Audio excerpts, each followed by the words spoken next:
This is yet another in a series of video-based lessons that will increase your SQL skills by examining some of the more intermediate problems and the resulting queries. In this video, we begin by reviewing the outer joins and demonstrate how to apply them to some simple problems. We then introduce the nested queries, our main topic of this lesson, on a series of problems increasing in complexity as we go along. We conclude this lesson by presenting several moderately complex problems involving strings, numerical computations, and date calculations. In addition to higher computational efficiency of using joins in the from clause versus the cross product style, the ability to create one-sided and full outer joins is the other major advantage. As you remember from the intro videos, a one-sided join generates both matching and non-matching rows. Left join includes the matching rows as well as non-matching rows from the left table in the join, with the right join doing the opposite. Turning to our sports database example in MySQL7 _01 outer joins.sql, we can use the left join to find employees that did not take any orders, including the rank columns, or column should say, shows that all of these employees are going to be managers. If there were orders not taken by any employees, aka online orders, they would show up using the right join of the same two tables. Since we don't have any of those, we will demonstrate the right join on a slightly different example below. Okay, so from employee left join orders where order ID is null. Okay, so this is going to select all the employees left join orders on the employee ID where there are no orders. Okay, which is precisely what we want. So I'm going to close this, start it again, and run it. You see all the managers, 14 of them. Okay, switching back to the presentation.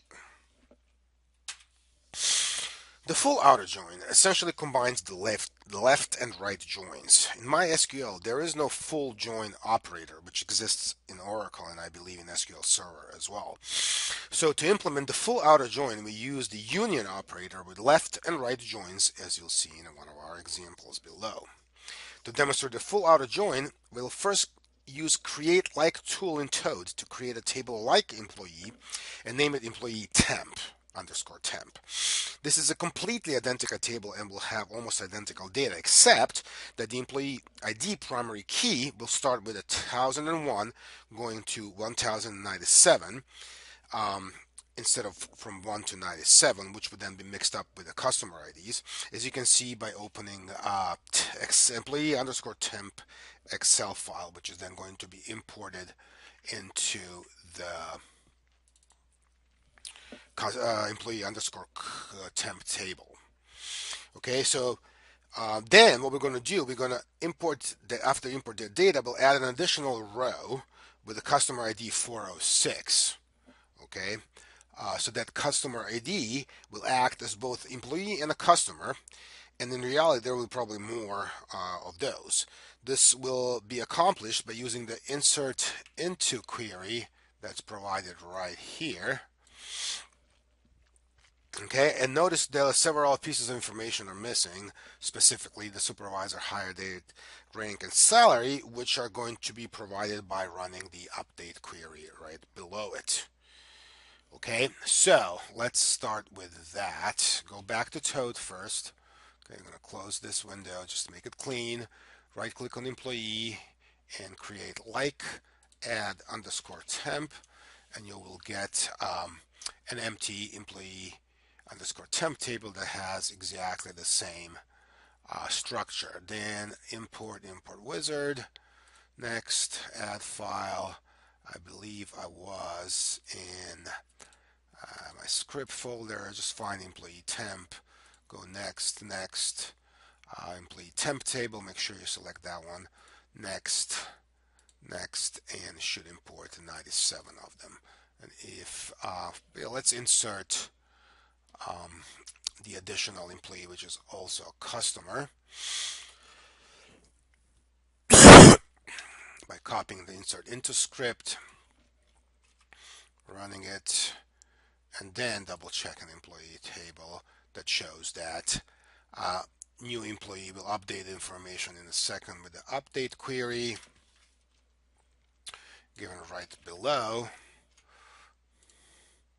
Okay, and then we're going to open the customer table and go all the way to the bottom where you can see that same customer and employee. Okay, I'm going to close all this again, switch back to the script and the presentation as well, I guess. So next, what we're going to do, we're going to select the employee and customer IDs, back to the script as is shown here, right? So this is the employee portion, okay, and this is the customer portion, okay? And first, we're going to left join employee temp with customer on obviously the employee ID and customer ID, okay?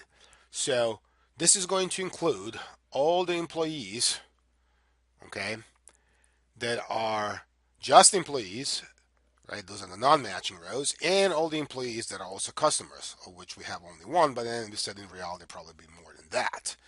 Then what we're going to do is simply copy paste this, okay, with a union in between, okay, and we're going to change the left join to right join. So this second query will select essentially all the customers that are just customers, as well as the customers that are also employees, again just this one here. Okay, we're going to select the whole query, copy it, save copy, and you'll see that once you run it, the employee slash customer in common shows up at the top. Then you have a list of, this is the left join, right? This is coming from the left join. All the employees, they're just employees, but a bunch of nulls for customers. And then once you get to 97, or I should say 1097, it switches, right, to all the customers that are not employees. Okay, all the way to the bottom, right? 419 altogether, 322 customers. Their IDs are not in increasing order. Okay, let's switch back to the presentation and pause.